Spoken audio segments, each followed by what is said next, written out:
Hello friends, welcome back to our channel. Friends, ఈ వీడియోలో మనం ఈరోజు అన్ని న్యూస్ పేపర్లో వచ్చినటువంటి ఇంపార్టెంట్ ఎడ్యుకేషన్ అప్డేట్స్తో పాటు చాలా ముఖ్యమైనటువంటి కరెంట్ అఫైర్స్ అయితే రావడం జరిగింది. సో వాటన్నిటి గురించి వన్ బై వన్ ఈ వీడియోలో అయితే చూద్దాం. సో వీడియో చూస్తున్న ప్రతి ఒక్కరు వీడియోని ఖచ్చితంగా లైక్ చేయండి. డైలీ 1 to 2 hours వర్క్ చేసి దాదాపుగా 8 న్యూస్ పేపర్స్ చదివి మీకు ఇన్ఫర్మేషన్ అయితే అందించడం జరుగుతుంది. చాలా మంది మన వీడియోస్ని ఫాలో అవుతున్నారు కానీ లైక్ చేయట్లేదు. ఖచ్చితంగా లైక్ చేయండి. ఈ వీడియోకి అయితే నేను 1000 లైక్స్ ఎక్స్పెక్ట్ చేస్తున్నాను. సో ఎవరికైతే యూజ్ ఉంటుందో వారికి షేర్ చేయండి అండ్ సబ్స్క్రైబ్ చేసుకొని చూడండి. రెగ్యులర్గా మీకు జాబ్ అప్డేట్స్ అంతాయి. మన ఛానల్ సంబంధించిన టెలిగ్రామ్ గ్రూప్లో కూడా జాయిన్ కాండి. సో దాంట్లో కూడా రెగ్యులర్గా జాబ్ అప్డేట్స్ షేర్ చేస్తున్నాను. మీకు చాలా యూజ్ ఉంటుంది.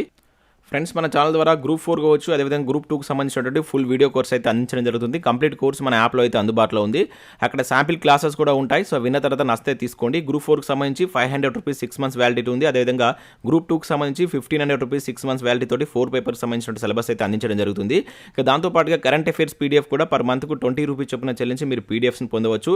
ఇంకా టెస్ట్ సిరీస్ ఉన్నాయి. సో రాబోయేటువంటి అన్ని పోటీ పరీక్షలు యూజ్ అయ్యే విధంగా ఇండియన్ పాలిటిక్స్ సంబంధించిన టెస్ట్ సిరీస్ కావచ్చు, తెలంగాణ చరిత్ర, తెలంగాణ ఉద్యమం చరిత్ర, జనరల్ సైన్స్ సంబంధించినటువంటి టెస్ట్ సిరీస్తో పాటు జనరల్ స్టడీస్ సంబంధించిన షార్ట్ హ్యాండ్ రైటింగ్ నోట్స్ కూడా యాప్లో ఉంటుంది.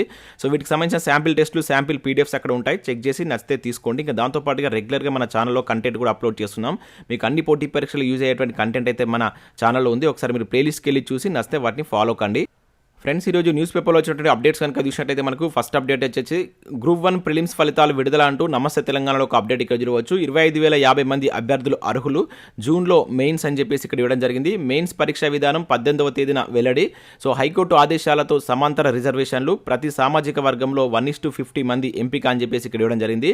సో మనకు నిన్న నైట్ గ్రూప్ 1 ప్రిలిమ్స్ ఫలితాలు అయితే రిలీజ్ కావడం జరిగింది. దీనికి సంబంధించి ఆల్రెడీ మనం వీడియో అయితే చేసాం. సో ఎవరైతే ఎంపికైనటువంటి అభ్యర్థులు ఉంటారో సో మీకు ఎన్ని మార్క్స్ వచ్చాయి, సో మీ రిజర్వేషన్ ఏంటి అనేది కింద కామెంట్ చేయండి.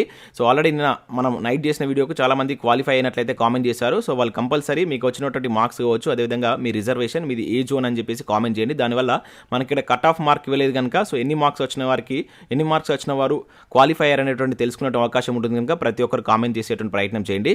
సో ఇక్కడ మన ఇన్ఫర్మేషన్ కనుక చూసినట్లయితే సో పూర్తి వివరాల కోసం మనకు ఈ జూన్ 18వ తేదీన మనకు దీనికి సంబంధించి ఈ నెల 18వ తేదీన మెయిన్స్ పరీక్షలకు సంబంధించినటువంటి పూర్తి వివరాలను ఇక్కడ టీఎస్పీసీ వెబ్సైట్లో పొందుపరుస్తామని చెప్పేసి కూడా మనకి ఇక్కడ టీఎస్పీసీ చైర్మన్ అయితే వెల్లడించడం జరిగింది. సో దీనికి సంబంధించి మీకు ఏమైనా డౌట్స్ ఉన్నట్లయితే ఇక్కడ హెల్ప్ లైన్ నెంబర్స్ కూడా ఇచ్చారు. వీటికి కాల్ చేసి మీ డౌట్స్ అయితే మీరు క్లారిఫై చేసుకోవచ్చు. సో ఇక్కడ ఇన్ఫర్మేషన్ చూసినట్లయితే గ్రూప్ 1 ప్రిలిమినరీ ఫలితాలను టీఎస్పీసీ శుక్రవారం ప్రకటించింది. జూన్లో మెయిన్స్ పరీక్ష నిర్వహించినట్లు వెల్లడించింది. సో దేశంలోనే తొలిసారిగా సామాజిక న్యాయాన్ని అనుసరించి మెయిన్స్కు అభ్యర్థులు ఎంపిక చేసినట్లయితే ఇక్కడ ఇచ్చారు. సో దేశంలోనే తొలిసారిగా అన్ని సామాజిక వర్గాలకు సమన్యాయాన్ని టీఎస్పీసీ అమలు చేసింది. ప్రతి సామాజిక వర్గం నుంచి 50 మందిని ఎంపిక చేయగా మొత్తం 25,050 మంది మెయిన్స్కు అర్హత సాధించారు. సో తొలుత 1:50 నిష్పత్తిలో మెయిన్స్ పరీక్షకు ఎంపిక చేస్తామని టీఎస్పీసీ ప్రకటించింది. అయితే మన దాని ప్రకారం మనకు 503 ఉద్యోగాలకు ఒక్కో పోస్టుకు 50 మంది చొప్పున ఎంపిక చేస్తే 25,150 మంది అయితే మెయిన్స్కి అర్హత సాధించాలి. అయితే మల్టీ జోన్ 2లో మహిళా కేటగిరీలో ఈ దృష్టి లోపం కావచ్చు, అదేవిధంగా జనరల్ కేటగిరీలో వినికిడి లోపం ఉన్నటువంటి అభ్యర్థులు 111 మంది తక్కువగా ఉన్నారు. సో ఇవన్నీ పరిగణలోకి తీసుకొని కమిషన్ మొత్తం 25,050 మందిని ఎంపిక చేసినట్లుగా ఇక్కడైతే మనకు చూడవచ్చు. సో వాటికి సంబంధించి ఇంకా అదర్ డీటెయిల్స్ కూడా ఇచ్చారు. సో 5 ప్రశ్నలు తొలగింపు అంటూ చూడవచ్చు. సో గతంలోనే దీనికి సంబంధించి మనం అప్డేట్ అయితే చూసాం. సో కోర్టు కేసులతో ఫలితాలు జాప్యమయ్యాయని చెప్పేసి కూడా ఇక్కడ టీఎస్పీసీ అయితే చెప్తుంది. ఇక ఈనాడు న్యూస్ పేపర్లో కూడా దీనికి సంబంధించి ఇక్కడ అప్డేట్ చూడవచ్చు. గ్రూప్ 1 మెయిన్స్ జూన్లో అని చెప్పేసి ఇచ్చారు. ఈ నెల 18న షెడ్యూల్ ప్రకటన. సో ప్రిలిమ్స్ ఫలితాలు వెల్లడించినటువంటి టీఎస్పీసీ 1:50 నిష్పత్తిలో ప్రధాన పరీక్షకు అభ్యర్థుల ఎంపిక అని చెప్పేసి ఇచ్చారు. అదేవిధంగా మీకు ఏమైనా డౌట్స్ ఉన్నట్లయితే ఇక్కడ హెల్ప్ లైన్ నెంబర్స్ కూడా ఇచ్చారు. వీటికి కాల్ చేసి మీ డౌట్స్ని అయితే మీరు క్లారిఫై చేసుకోవచ్చు. అండ్ అదేవిధంగా ఇక్కడ చూసినట్లయితే అర్హత సాధించని అల్లరి చేసిన అభ్యర్థి అంటే ఇక్కడ మనం చూడవచ్చు. సో మనకు గ్రూప్ 1 ప్రిలిమ్స్ పరీక్షలో Secunderabad Saint Francis D sales స్కూల్లో అల్లరి చేసినటువంటి అభ్యర్థికి అర్హత మార్కులు రాకపోవడంతో ప్రధాన పరీక్షకు ఎంపిక కాలేదు. సో నిబంధనలు ఉల్లంఘించినటువంటి ఆ అభ్యర్థిపై చర్యలు కొనసాగించాలని కమిషన్ నిర్ణయించిందని చెప్పేసి కూడా ఇక్కడ ఇచ్చారు. సో మనకు హారిజెంటల్ విధానంలోనే ఎంపిక అని చెప్పేసి కూడా ఇవ్వడం జరిగింది. సో దీనివల్లనే మనకు చాలా రోజులైతే ఈ రిజల్ట్స్ అయితే లేట్ కావడం జరిగింది. సో ఓవరాల్గా అయితే మనకు కోర్టు ఇచ్చినటువంటి తీర్పు ప్రకారం హారిజెంటల్ విధానంలోనే అభ్యర్థులను ఎంపిక చేసినట్లుగా కూడా ఇక్కడ ఇచ్చారు. సో మహిళా అభ్యర్థుల ఎంపికలో కూడా అని చెప్పేసి ఇక్కడ చూడవచ్చు. సో కట్ ఆఫ్ మార్కుల సాంప్రదాయం లేదని చెప్పేసి ఇచ్చారు. సో యూపీఎస్సీ టీఎస్పీఎస్సీ నిబంధనల ప్రకారం కట్ ఆఫ్ మార్కులు వెల్లడించేటువంటి సాంప్రదాయం లేనందున అదే పద్ధతిని కొనసాగించారు. అయితే ప్రిలిమినరీ పరీక్షలో కనీస అర్హత మార్కులు లేవని కమిషన్ వెల్లడించింది. మెరిట్ ప్రకారం ప్రధాన పరీక్షకు ఎంపిక చేసినట్లు తెలిపింది. సో మనకు కట్ ఆఫ్ మార్కులు అయితే ఇవ్వలేదు. సో ఆయా రిజర్వేషన్లో 1:50 నిష్పత్తిలో అయితే ఎంపిక చేయడం జరిగింది. అందుకనే మీకు వచ్చినటువంటి ఎవరైతే సెలెక్ట్ అయినటువంటి అభ్యర్థులు ఉంటారో సో మీకు వచ్చిన మార్క్స్, మీ యొక్క జోను, మీ యొక్క రిజర్వేషన్ కింద కామెంట్ చేసేటువంటి ప్రయత్నం చేయండి. సో ఎంతవరకు కట్ ఆఫ్ అయిందని తెలుసుకున్నటువంటి ఛాన్స్ అయితే ఉంటుంది. సో నెక్స్ట్ అప్డేట్ కనుక చూసినట్లయితే కొలువులు 2 సిలబస్ ఒకటే అంటే ఇక్కడ మనం ఈరోజు వెలుగు సక్సెస్ న్యూస్ పేపర్లో వచ్చినటువంటి సంబంధించినటువంటి ఒక ముఖ్యమైన ఆర్టికల్ అయితే చూడవచ్చు. సో మనకి ఇక్కడ రాష్ట్రంలో ఎక్కువ మంది నిరుద్యోగులు ఎదురు చూస్తున్నటువంటి గ్రూప్ 2 గ్రూప్ 3 నోటిఫికేషన్స్ అయితే రిలీజ్ కావడం జరిగింది. సో వాటికి సంబంధించి 2 పరీక్షల్లో మనకు దాదాపుగా సిలబస్ అయితే ఒకేలా ఉంటుంది. సో కామన్ ప్రిపరేషన్తో 2 ఉద్యోగాల్లో సక్సెస్ ఎలా సాధించాలంటూ ఇక్కడ మనకు ఒక ఆర్టికల్ అయితే ఇచ్చారు. ముఖ్యంగా మనకు పేపర్ 1కి సంబంధించినటువంటి కామన్ టాపిక్స్ ఏముంటాయి, అదేవిధంగా పేపర్ 2 కావచ్చు, పేపర్ 3 అండ్ పేపర్ 4. అంటే ఇక్కడ మనకి ఏంటంటే గ్రూప్ 2లో 4 పేపర్స్ ఉంటాయి, గ్రూప్ 3లో 3 పేపర్స్ ఉంటాయి, కాకపోతే సిలబస్ మాత్రం ఒకేలా ఉంటుంది. సో ఇక్కడ వాటికి సంబంధించి మీరు ఏ విధంగా ప్రిపేర్ కావాలంటూ మంచి ఆర్టికల్ అయితే ఇవ్వడం జరిగింది. సొంత నోట్స్ బెస్ట్ అని చెప్పేసి ఇచ్చారు. సో కంపల్సరీ మీరు ప్రిపేర్ అవుతున్నప్పుడు కొంత షార్ట్ నోట్స్ లాగా అయితే మీరు రాసుకుంటే అది మీకు లాస్ట్లో రివిజన్ చేసుకోవడానికి చాలా యూజ్ అవుతుంది. అండ్ ప్రాక్టీస్ బిట్స్ పై ఫోకస్ అని చెప్పేసి కూడా ఇచ్చారు. ఎక్కువగా మీరు చాప్టర్ వైజ్గా ప్రాక్టీస్ చేసేటువంటి ప్రయత్నం చేయండి. సో దానికి సంబంధించి మన యాప్లో కూడా నేను చాప్టర్ వైజ్గానే అప్లికేషన్ అండ్ డైరెక్ట్ మెథడ్లో ప్రతి సబ్జెక్ట్ సంబంధించి అయితే మీకు అక్కడ ఉండడం జరిగింది. సో మీరు ఆ విధంగా ప్రాక్టీస్ చేసినట్లయితే మీరు సక్సెస్ తొందరగా అయ్యేటువంటి ఛాన్స్ అయితే ఉంటుంది. సో దీనికి సంబంధించి మీకు పూర్తి వివరాల కోసం ఒకసారి మీరు దీన్ని డౌన్లోడ్ చేసుకొని చూడండి. దీనిలో మనకు ఈ వీక్లో వచ్చినటువంటి కరెంట్ అఫైర్స్ కూడా ఇచ్చారు. వీలైతే దాన్ని మన టెలిగ్రామ్లో కూడా నేను షేర్ చేస్తాను, మన టెలిగ్రామ్లో జాయిన్ కండి. సో నెక్స్ట్ ఇక్కడ విషయం అయితే టీచర్ పోస్టుల భర్తీకి త్వరలో నోటిఫికేషన్ అంటూ మరొక అప్డేట్ చూడవచ్చు. యూటీఎఫ్ రాష్ట్ర మహాసభల్లో మంత్రి సబితా ఇందర్ రెడ్డి అని చెప్పేసి ఇచ్చారు. సో సర్కారు స్కూళ్లలోని ఖాళీలు ఉన్నటువంటి టీచర్ పోస్టుల భర్తీకి త్వరలోనే నోటిఫికేషన్ జారీ చేస్తామని చెప్పేసి విద్యాశాఖ మంత్రి సబితా ఇందర్ రెడ్డి ప్రకటించారు. సో టీచర్ల ప్రమోషన్ కావచ్చు, ట్రాన్స్ఫర్లపై సీఎం కేసీఆర్ ప్రత్యేక దృష్టి పెట్టారని ఆమె చెప్పారు. సో శుక్రవారం రంగారెడ్డి జిల్లాలో జరిగినటువంటి యూటీఎఫ్ రాష్ట్ర మహాసభల్లో సో ఈ ప్రకటన చేసినట్టయితే ఇక్కడ చూడవచ్చు. సో దీనికి సంబంధించి మరొక న్యూస్ పేపర్లో కూడా ఇక్కడ అప్డేట్ అయితే రావడం జరిగింది, ఈనా న్యూస్ పేపర్లో. సో వీలైనంత త్వరగా ఉపాధ్యాయుల ఖాళీలను భర్తీ అని చెప్పేసి ఇచ్చారు. సో యూటీఎస్ మహాసభలో మంత్రి సబితా ఇందర్ రెడ్డి ప్రకటన అని చెప్పేసి కూడా ఇక్కడ ఇవ్వడం జరిగింది. సో ఖాళీగా ఉన్నటువంటి టీచర్ పోస్టులను భర్తీ చేస్తామని చెప్పేసి కూడా ఇక్కడ ప్రకటించినట్లు ఒక అప్డేట్ చూడవచ్చు. సో నెక్స్ట్ చూసినట్లయితే ఇక్కడ పోలీస్ తుది రాత పరీక్షల తేదీలో మార్పులు అని చెప్పేసి ఇచ్చారు. సో టీఎస్ఎల్పీఆర్బీ తాజా షెడ్యూల్ విడుదల. సో అవే తేదీలో మనకు టీఎస్పీసీ పరీక్షలు ఉండడంతో నిర్ణయం అని చెప్పేసి ఇక్కడ ఇవ్వడం జరిగింది. దీనికి సంబంధించి మనం ఆల్రెడీ నిన్న ఒక వీడియో కూడా చేస్తాం. సో ఏ పరీక్షా తేదీలు మార్పు అయ్యాయని చెప్పేసి కూడా ఇక్కడ చూడవచ్చు. సో ముఖ్యంగా మనకు 4 పోస్టులకు సంబంధించినటువంటి పరీక్షా తేదీలు అయితే మార్పు చేయడం జరిగింది. దానిలో మనకు సివిల్ కానిస్టేబుల్ సంబంధించినటువంటి ఎగ్జామ్ కూడా ఉంది. యాక్చువల్లీ ఏప్రిల్ 23 జరగాల్సినటువంటి ఎగ్జామ్ అనేది మనకు ఒక 1 వీక్ అయితే పోస్ట్ పోన్ కావడం జరిగింది. సో నెక్స్ట్ విషయంలో ఇక్కడ మనకు 3 ఏళ్ళుగా టీఎస్ సెట్ పెట్టలే, డిఎల్ ఎగ్జామ్ రాసుడు ఎట్లాంటి ఇక్కడ ఒక అప్డేట్ మనం వెలుగు న్యూస్ పేపర్ చూడవచ్చు. ఇప్పటికే పాలిటెక్నిక్ లెక్చరర్స్ పోస్టులకు సెట్ క్వాలిఫై తప్పనిసరి అని చెప్పేసి ఇచ్చారు. సో డిఎల్ పోస్టులకు ఇదే రూల్ పెట్టే ఛాన్స్. సో ఆందోళనలో లక్షలాది మంది అభ్యర్థులు నోటిఫికేషన్ నాటికే సెట్ క్వాలిఫై కావాలంటూ రూల్ అని చెప్పేసి ఇక్కడ ఇచ్చారు. సో ఇక్కడ ఇన్ఫర్మేషన్ చూసినట్లయితే మనకు డిగ్రీ పాలిటెక్నిక్ లెక్చరర్ పోస్టుల అభ్యర్థులకు కొత్త సమస్య వచ్చి పడింది. దరఖాస్తు నాటికే టీఎస్ సెట్ క్వాలిఫై అయి ఉండాలని నిబంధనలతో సుమారు 1,00,000 మంది అభ్యర్థుల్లో ఆందోళన నెలకొంది. సో ప్రభుత్వం గత 3 ఏళ్లుగా టీఎస్ సెట్ పెట్టలేదు. గత నెలలో సెట్ నోటిఫికేషన్ వేసినా ఇప్పుడు దానితో ఉపయోగం లేకుండా పోయింది. సర్కార్ నిబంధనలు సవరించి తమకు న్యాయం చేయాలని చెప్పేసి అభ్యర్థులు కోరుతున్నట్లయితే ఇచ్చారు. సో గత 3 ఇయర్స్ నుంచి మనకు సెట్ లేదు కనుక ఇప్పుడు రిలీజ్ అయ్యేటువంటి నోటిఫికేషన్ సంబంధించి సెట్ క్వాలిఫై కావాలని చెప్పేసి చెప్తున్నారు. సో 3 ఇయర్స్ నుంచి లేదు కనుక ఈ మధ్యలో ఎవరైతే ఇక పర్టికులర్ కోర్స్ కంప్లీట్ చేసినటువంటి అభ్యర్థులకు ఈ టీఎస్ సెట్ అనేటువంటి చాలా ప్రాబ్లం తెచ్చిపెట్టినట్లయితే అవుతుంది. సో దానికి సంబంధించి ఆ నిబంధనలు సవరించాలని చెప్పేసి అభ్యర్థులు ప్రభుత్వాన్ని కోరుతున్నట్లే ఇక్కడ ఒక అప్డేట్ అయితే చూడవచ్చు. సో ఇవి మనకు వివిధ న్యూస్ పేపర్లో వచ్చినటువంటి education updates. Next current affairs అయితే చూద్దాం. చాలా ముఖ్యమైనటువంటి కరెంట్ అఫైర్స్ అయితే ఉన్నాయి. సో స్కిప్ చేయకుండా ఎండ్ వరకు చూడండి, ఖచ్చితంగా లైక్ చేయండి. ఒకే వీడియోలో మీకు కరెంట్ అఫైర్స్ అదేవిధంగా ఎడ్యుకేషన్ అప్డేట్స్ అయితే అందించడం జరుగుతుంది.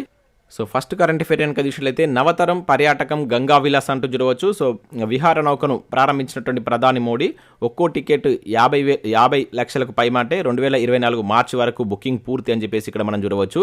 సో ఇక్కడ చూసినట్లయితే మనకు ప్రపంచంలోనే అతి పొడవైనటువంటి నది పర్యాటక నౌకను శుక్రవారం మనకు వీడియో కాన్ఫరెన్స్ వద్ద మోడీ గారు అయితే ప్రారంభించడం జరిగింది. సో వారణాసిలో ఇది మొదలై సో ఈ గంగా విలాస్ అనేటువంటి దీన్ని మనం ఎంపీ గంగా విలాస్ అని చెప్పేసి పిలుస్తున్నాం. సో ఇది వారణాసిలో స్టార్ట్ అయ్యి సో 5 భారతీయ రాష్ట్రాల దాటుకుంటూ బంగ్లాదేశ్ మీదుగా మనకు కొనసాగుతూ చివరిగా మనకు అస్సాంకి అయితే వెళ్తుంది. సో దానికి సంబంధించి ఇక్కడ రూట్ మ్యాప్ కూడా ఇచ్చారు. చాలా ఇంపార్టెంట్ కరెంట్ అఫైర్స్ కోణంలో దీనికి సంబంధించి మన క్వశ్చన్స్ అడగడానికి అయితే ఛాన్స్ ఉంటుంది. ఎన్ని రాష్ట్రాల గుండా ఇది వెళ్తుంది? 5 రాష్ట్రాలు అని చెప్పేసి గుర్తుంచుకోండి. సో మొత్తం 3,200 కిలోమీటర్లు 51 రోజుల యొక్క ప్రయాణం ఉంటుంది. 27 నదులను అయితే దాటుతుంది. అదేవిధంగా 18 ప్రత్యేక గదులు అయితే దీనిలో ఉంటాయి అండ్ 3 అంతస్తులు ఉంటాయి అండ్ 50 పర్యాటక ప్రాంతాలను ఇది దర్శించడం జరుగుతుంది అనమాట. సో ఇక్కడ విషయంలో అయితే మనకు వారణాసిలో స్టార్ట్ అయ్యి సో ఈ విధంగా అది మనకు అస్సాంలో ఉన్నటువంటి డిబ్రూగఢ్ దాకా అయితే ప్రయాణం ఉంటుందని చెప్పేసి ఇక్కడ ఇవ్వడం జరిగింది. ఇంపార్టెంట్ ఇది కరెంట్ అఫైర్స్ కొనుగోలు ఇక్కడ నుంచి మనం బిట్ ఎక్స్పెక్ట్ చేయవచ్చు. సో నెక్స్ట్ విషయం అయితే మనకు హోమియోపతి వైద్యుడు పావులూరు ఇక లేరని చెప్పేసి ఇక్కడ చూడవచ్చు. సో నివాళులు అర్పించినటువంటి ప్రముఖులు అని చెప్పేసి ఇచ్చారు. సో మనకు హోమియోపతి వైద్యానికి విస్తృత ప్రచారం కల్పించినటువంటి ఆ వైద్య విధానాన్ని ప్రజలకు చేరువలోకి తీసుకొచ్చినటువంటి హోమియోపతి డాక్టర్ పావులూరి కృష్ణ చౌదరి నిన్న చనిపోవడం జరిగింది. సో నేమ్ గుర్తుంచుకోండి. సో పావులూరి కృష్ణ చౌదరి ఏ రంగానికి సంబంధించిన వారు, లేకుంటే ఇటీవల చనిపోయినటువంటి పావులూరి కృష్ణ చౌదరి ఏ రంగంలో నిపుణులు అని చెప్పేసి ఇలా క్వశ్చన్స్ అడుగుతారు. సో ఇక్కడ మనం హోమియోపతి వైద్యానికి అని చెప్పేసి గుర్తుంచుకోవాల్సి అయితే ఉంటుంది. సో నెక్స్ట్ అప్డేట్ ఇక్కడ విషయంలో సో మలయాళ కవికి ప్రతిష్టాత్మక పురస్కారం అంటే ఇక్కడ చూడవచ్చు కన్హయ్యలాల్ సేటియా కవిత్వ అవార్డు అని చెప్పేసి ఇక్కడ ఇచ్చారు. సో మనకు ఆధునిక మలయాళ కవి, విమర్శకుడు, అనువాదకుడు కె సచ్చిదానందన్కు 8వ మహాకవి కన్హయ్యలాల్ సేటియా కవిత్వ అవార్డు అయితే వరించినట్టు ఇక్కడ ఇవ్వడం జరిగింది. సో త్వరలో మనకు జరగనున్నటువంటి 16వ జైపూర్ సాహిత్య ఉత్సవాల్లో ఆయనకి ఈ అవార్డును అయితే ప్రదానం చేస్తారని చెప్పేసి ఇచ్చారు.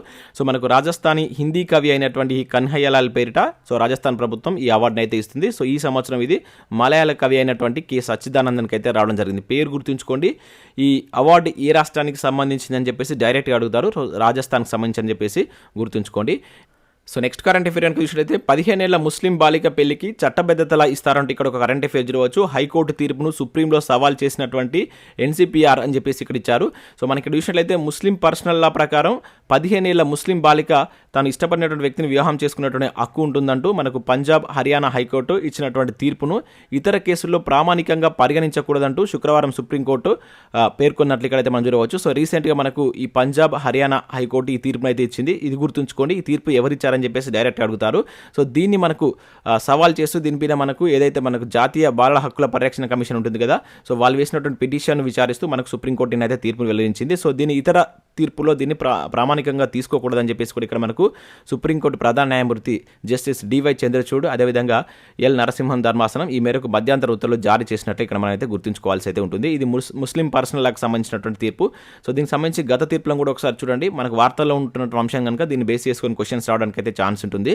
సో నెక్స్ట్ ఇక్కడ చూసినట్లయితే అమెరికాలో సెనేటర్గా భారతీయ అమెరికన్ అంటే ఇక్కడ చూడవచ్చు. సో డెమోక్రటిక్ పార్టీకి చెందినటువంటి భారతీయ అమెరికన్ ఉషారెడ్డి సో గురువారం అక్కడ ఉన్నటువంటి కాన్సస్ రాష్ట్రంలో డిస్టిక్ 22 సెనేటర్గా బాధ్యతలు అయితే చేపట్టడం జరిగింది. సో ఇవి పేర్లను గుర్తుంచుకోండి. సో మన భారత సంతతికి సంబంధించినటువంటి అభ్యర్థులు వివిధ దేశాల్లో అయితే మంచి పదవుల్లో ఉంటున్నారు. సో వాళ్ళకి సంబంధించి మన క్వశ్చన్స్ అడుగుతాడు కనుక సో పేర్లను గుర్తుంచుకున్నటువంటి ప్రయత్నం చేయండి. ఇవన్నీ ఒకటే దగ్గర మీరు నోట్ చేసుకున్నట్లయితే కన్ఫ్యూజ్ కాకుండా అయితే ఉంటుంది. సో నెక్స్ట్ ఇక్కడ విషయం అయితే మా ప్రాంతాన్ని భారత్లో కలిపివేయండి అంటే ఇక్కడ ఒక అప్డేట్ చూడవచ్చు. ఆక్రమిత కాశ్మీర్లోని గిల్గిత్ బల్టిస్తాన్ వాసుల డిమాండ్ అని చెప్పేసి ఇక్కడ ఇచ్చారు.